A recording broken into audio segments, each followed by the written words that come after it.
မင်္ဂလာပါခိုင်ဝိုင်းပေါ့ကတ်အစီအစဉ်ကနေကြိုဆိုလိုက်ပါတယ်ရှမ်းပြည်နယ်တောင်ပိုင်းအတွင်းဖြစ်ပျက်နေတဲ့သတင်းအချက်အလက်တွေနဲ့ဒေတာခန်တွေရဲ့အတန်တွေကိုအပတ်စဉ်နားဆင်နိုင်မဲ့ပေါ့ကတ်အစီအစဉ်ဖြစ်ပါတယ်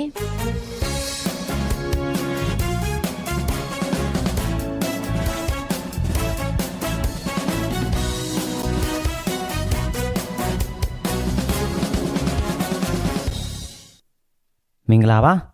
ဒီတပတ်နားဆင်ရမယ့်အကြောင်းအရာကတော့2026ခုနှစ်မေလအတွင်းခိုင်ဝိုင်းကလက်လမ်းမီတလောက်စုစည်းထားတဲ့ရှမ်းပြည်နယ်တောင်ပိုင်းအတွင်းဖြစ်ပွားခဲ့တဲ့လူခွေချိုးဖောက်မှုအခြေအနေတွေပဲဖြစ်ပါတယ်ဒီ podcast ကိုတော့ကျွန်တော်အောင်ဖြိုးကပြောပြပေးသွားမှာပါ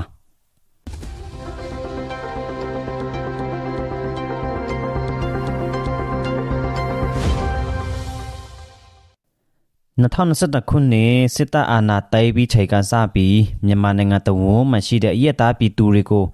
အကြမ်းဖက်စစ်ကောင်စီကပုံစံအမျိုးမျိုးနဲ့လူခွေရေးတွေကိုယနေ့အချိန်ထိဆက်လက်ချိုးဖောက်နေပြီးတော့အများပြည်သူတွေစိတ်ဝေစားခြင်းမရှိတဲ့အတူရောက်ရွေးကောက်ပွဲကိုကြေပခဲ့ပြီးလူတော်ကြေပကကိုတမဒအဖြစ်တင်မြောက်ခဲ့ပြီးအယောက်ဆောင်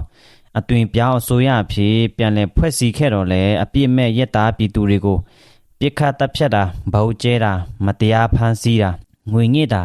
ပြည်သူပိုင်ပစ္စည်းတွေကိုအဓမ္မရယူတာမိရှုဖျက်ဆီးတာနဲ့တက်ကြွလှုပ်ရှားလူငယ်တွေကိုပြစ်မှတ်ထားနှိပ်ကွနေတာတွေကရော့သွားခြင်းမရှိပဲဆက်လက်ကျူးလွန်နေတာကိုတွေ့နေရပါတယ်နိုင်ငံရေးအကျဉ်းသားများကုညီဆောက်ရှောက်ရေးအတင်း AAPP ရဲ့2026ခုနှစ်မေလထဲထုတ်ပြန်ချက်ထဲမှာစစ်အုပ်စုရဲ့တိုက်ခိုက်မှုတွေကြောင့်အရက်သားပြည်သူစုစုပေါင်း49ဦးတေဆုံးခဲ့ရပြီးတော့လေကြောင်းတိုက်ခိုက်မှုနဲ့လက်နက်ကြီးပစ်ခတ်မှုတွေကြောင့်တေဆုံးသူစုစုပေါင်း39ဦးထိရှိခဲ့တယ်လို့ဖော်ပြထားပါတယ်။ရှမ်းပြည်နယ်တောင်ပိုင်းဒေသတွေဖက်မှာလည်းစစ်ကောင်စီတပ်နဲ့တူလျောက်ခံ PNO ပြည်သူစစ်နဲ့ပိုအမျိုးသားလွတ်မြောက်ရေးတပ်မတော် PNLO PNLA တို့အကြားတိုက်ပွဲတွေဖြစ်ပွားနေပြီးတော့ရက်သားပြည်သူတွေကိုပြစ်မှတ်ထားပြီးလက်နက်ကြီးနဲ့ပစ်ခတ်တာတွေလေကြောင်းဒရုန်းတွေနဲ့ကျဲချတိုက်ခိုက်တာတွေအပြင်မြေပြင်စစ်ကြောင်းတွေကလည်းအရက်သားနေအိမ်တွေကိုမီးရှို့ဖျက်ဆီးမှုတွေစတဲ့လူခွေချိုးဖောက်မှုတွေကိုကျူးလွန်နေပါတယ်ထိုအခြေအနေတွေကြောင့်နေရဆုခွာသွားတဲ့အရက်သားပြည်သူတွေထောင်နဲ့ချီရှိနေလို့စိတ်ပိုင်းနဲ့ရုပ်ပိုင်းဆိုင်ရာထိခိုက်ဒေဆုံးမှုတွေကလည်းအများအပြားရှိနေပါတယ်ဒါကြောင့်ယခုခိုင်ဝိုင်းအစီအစဉ်မှာဆိုရင်2025စက်တင်ဘာလကစပြီးရှမ်းပြည်နယ်တောင်ပိုင်းတွင်ပြည်သူလူထုတွေကြုံတွေ့နေရတဲ့လူခွေချိုးဖောက်မှုဖြစ်စဉ်တွေကိုလွတ်လပ်တဲ့သတင်းမီဒီယာတွေရဲ့ဖော်ပြချက်တွေမြေပြည်သတင်းရင်းမြစ်တွေကနေတစေရရှိလာတဲ့အချက်အလက်တွေကိုစုဆောင်းပြီးမှတ်တမ်းတင်လောက်ဆောင်ခဲ့ပါတယ်အခုဖော်ပြမယ်လူခွေချိုးဖောက်မှုချက်လက်တွေဟာသတင်းမီဒီယာဌာနတွေရဲ့ဖော်ပြချက်တွေနဲ့လက်လန်းမိထားတဲ့မြေပြည်သတင်းရင်းမြစ်တွေကနေရရှိထားတဲ့ချက်လက်တွေသာဖြစ်ပါတယ်အချက်လက်တွေပြည့်စုံရရှိနိုင်ဖို့လောက်ချုပ်ရရစိတ်ခေါ်မှုအခက်အခဲတွေရှိနေတာကြောင့်တချို့ချက်လက်တွေဟာကွာဟမှုအနှဲငယ်ရှိနေတာကိုလည်းကြိုတင်သိပြီးပြောပြချင်ပါတယ်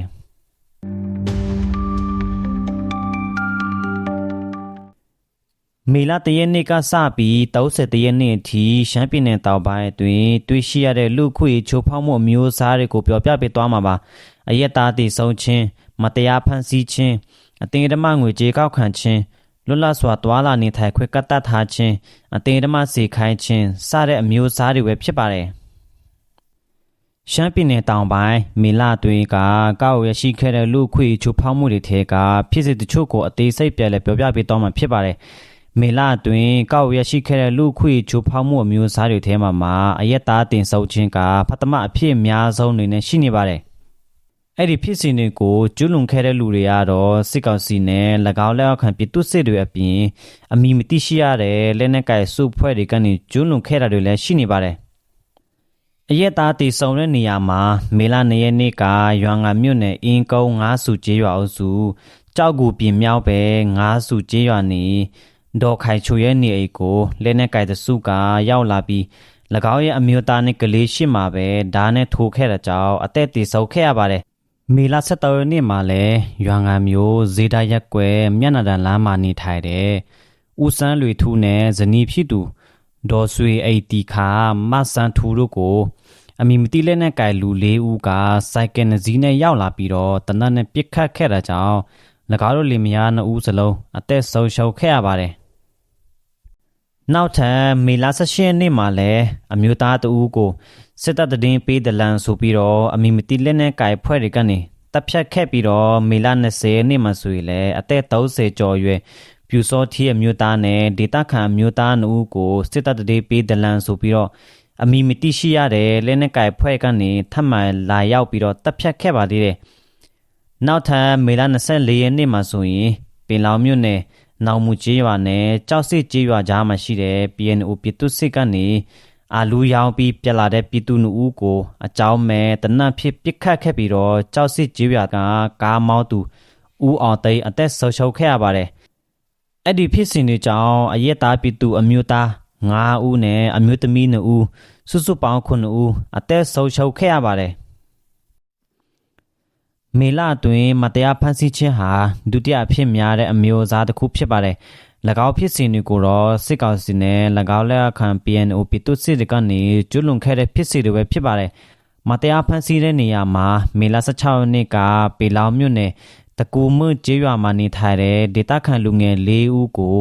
PNO ပြည်သူစစ်ကမူရေးစေဝါတောက်ဆွဲနေတယ်ဟုဆုဆွဲပြီးတော့ဖမ်းဆီးရိုင်းနေပြီးငွေညစ်တောက်ယူခဲ့တယ်လည်းရှိနေပါတယ်။မေလ21ရက်နေ့မှာလည်းညောင်ရွှေမြို့နယ်အင်းလေးဒေတာနန်းပံမြို့မှာစစ်ကောင်စီတပ်တွေကနေ SCA လိုက်စစ်ပြီးတော့ညောင်ရွှေမြို့တဲကိုခန်းမှာတဲနေတဲ့နေခံမဟုတ်တဲ့အသက်30ကျော်အရွယ်လေမြား2ဦးကိုထပ်မံဖမ်းဆီးသွားပါသေးတယ်။နောက်ထပ်အနေနဲ့ဆိုရင်မေလ24ရက်နေ့ကတောင်ကြီးမြို့နယ်နောက်လီကျေးရွာအုပ်စုမူရကျေးရွာမှာ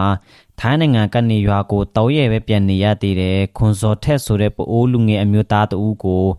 PNO ပြည်သူစစ်က၎င်းတို့အဖွဲ့ကို2021ခုနှစ်တော့ကဆိုရှယ်မီဒီယာမှာကောမန့်ရေးဝေဖန်ခဲ့ဖို့တွေဟုဆွဆွဲပြီးတော့ဖန်ဆီးခေါ်ဆောင်သွားပြီးပြန်ရွေးမယ်ဆိုရင်ငွေပေးဆောင်ရမယ်လို့ဆိုထားလည်းရှိနေပါတယ်နောက်ထပ်ကတော့စီဆိုင်မြို့နယ်လွယ်ပုတ်ကျေးရွာအုပ်စုပင်ညိုးရွာသားတဦးကိုမေလအတွင်း PNO ပြည်သူစစ်ကစစ်မှုထမ်းကြီးအပြည့်မထည့်ဝင်နိုင်တဲ့အတွက်ဖမ်းဆီးခေါ်ဆောင်သွားခဲ့ပါသေးတယ်။အဲ့ဒီလိုမတရားဖမ်းဆီးခေါ်ဆောင်သွားခြင်းခံရတဲ့ရက်သားပြည်သူတွေကို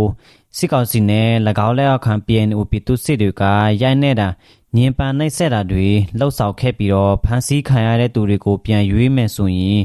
ငွေကျပ်30ကနန်းကနေ300ကနန်းအထိငွေငွေတောက်ယူခဲ့ရလည်းရှိနေပါတယ်။အဲ့လိုဖန်ဆီးခံရပြီးနှိပ်စက်မှုတန်ကြောင့်ဒဏ်ရာထဲပိုးဝင်ပြီးကိုလက်ကဖျက်တောက်ခဲ့ရတဲ့အရက်သားပြည်သူလည်းရှိနေပါတယ်။နောက်ထပ်ကတော့အတင်းဓမ္မငွေကြေးကောက်ခံခြင်းပဲဖြစ်ပါတယ်။အဲ့ဒီချိုးဖောက်မှုအမျိုးအစားကိုလည်း PNO ပြည်သူစစ်တွေကနေပဲထပ်မံကျွလွန်နေတဲ့ဖြစ်စဉ်တွေပဲဖြစ်ပြီးတော့ငွေကြေးကောက်ခံတဲ့နေရာမှာရဲဆောင်မြို့နယ်ပိုအိုးလူမျိုးစုတွေနေထိုင်တဲ့စက်တီကျေးရွာကိုမေလအတွင်း PNO ပြည်သူစစ်ကစစ်ကောင်စီအတွက်စစ်မှုထမ်းစားထိုးကြီးအနေနဲ့တနစ်စာကျန်းတိုင်2300ကိုကောက်ခံခဲ့ပြီးတော့မေလ29ရက်နေ့တောက်ကဆိုရင်လေဟိုပုံမြို့နယ်နောင်တောက်ဘုံကြီးကျောင်းတောက်ပဲ189လောက်ရှိတဲ့ညောင်ပင်ရွာသားတွေကိုနေရာပြောင်းရွှေ့နေထိုင်ခိုင်းပြီးတော့နေအိမ်အဟောင်းဖြစ်စီဖို့အတွက်လူငါးခအနေနဲ့အပီးစီတအိမ်ကို9တိတ်ကျကောက်ခံခဲ့ပါတယ်ဒါအပြင်ရှမ်းပြည်နယ်တောင်ပိုင်းရှိဒေသခံပြည်သူတွေဟာလူခွေချိုးဖောက်မှုအမျိုးမျိုးကြုံတွေ့နေရတဲ့အပြင်အလောက်ကိုက်ရှားပါတဲ့အထဲမူရီစီဝါတွေကလည်းဇီပေါ်ပေါ်နဲ့လူမှုဝန်းကျင်ထဲကိုစီးဝင်နေတဲ့အတွက်စေတုံးဆွဲသူတွေများပြားလာတာကြောင့်မိသားစုရေးလူမှုရေးနဲ့လှုပ်ချုံရေးတွေထိခိုက်လာတဲ့အပြင်ဖန်စီအရေးယူမှုတွေကလည်းနှဲပါနေပါတယ်စစ်စေးရေးဂိတ်တွေမှာလည်းစစ်ကောင်စီတပ်တွေကခရီးသွားပြည်သူတွေနဲ့ကုန်ပစ္စည်းတဲဆောင်နေတဲ့ကားတွေကိုတင်ကျစွာစစ်ဆေးတာတွေပစ္စည်းတဲ့ယူခွေတွေတင်ကျစွာကတ်တက်ထားတာကြောင့်ခရီးသွားပြည်သူတွေအခက်အခဲများစွာကြုံတွေ့နေရတဲ့အပြင်ကုန်ပစ္စည်းလုံလောက်စွာမရရှိမှုတွေကြောင့်ကုန်စည်နှုန်းတွေအဆမတန်မြင့်တက်နေပါတယ်မေလအတွင်းလူခွေချိုးဖောက်မှုတွေအများဆုံးတွေ့ခဲ့ရတဲ့မြို့နယ်တွေကတော့ရွာငံမြို့နယ်ဖြစ်ပြီးတော့ဒုတိယကတော့ပင်လောင်မြို့နယ်ဖြစ်ပါတယ်နောက်ထပ်စီဆိုင်ညောင်ရွှေမိုးပြဲရက်ဆောက်ဟိုပုံးနဲ့တောင်ကြီးစတဲ့မြို့နယ်တွေမှာတော့ဖြစ်ပွားမှုအချို့ကိုတွေ့ရပါတယ်နေကောက်6အနေနဲ့မေလမှတ်တမ်းတွေရာရှမ်းပြည်နယ်တောင်ပိုင်းရှိမြို့နယ်တွေကနေလူခွေချိုးဖောက်မှုတွေဟာစစ်ကောင်စီတပ်နဲ့လက်အောက်ခံပြည်သူစစ်တွေကနေ ၎င်းတို့ထိချုပ်ထားတဲ့နယ်မြေဒေသအတွင်းမှာအရက်သားပြည်သူတွေအပေါ်နီလာမျိုးစုံနဲ့ချိုးဖောက်မှုတွေတွေ့နေရပါတယ်အဲ့လိုချိုးဖောက်မှုတွေကြောင့်ထိခိုက်ဒဏ်ရာရသွားတဲ့သူတွေစာဝတ်နေရေးအတွက်အခက်အခဲကြုံတွေ့နေရတဲ့သူတွေကျန်းမာရေးပညာရေးလုံခြုံရေးအပေါ်စိုးရိမ်မှုပုံမှုမြင့်တက်လာတာတွေလည်းရှိနေပါတယ်အဲ့လိုလူခွေချိုးဖောက်မှုကျူးလွန်နေတဲ့စေအုပ်စုအပေါ်နိုင်ငံတကာနဲ့ဒေသအတွင်းနိုင်ငံတွေကထိထိရောက်အရေးယူပေးဖို့လိုအပ်ပြီးတော့စေအုပ်စုကဆက်လက်နဲ့ဆက်မပြတ်ရရှိနေတဲ့အပေါ်မှာလည်းအရေးယူတားဆီးပေးဖို့လိုသလိုတိုင်းရေးတမန်ရေးအရာအတိမမပြုဖို့လည်းလိုအပ်နေပါတယ်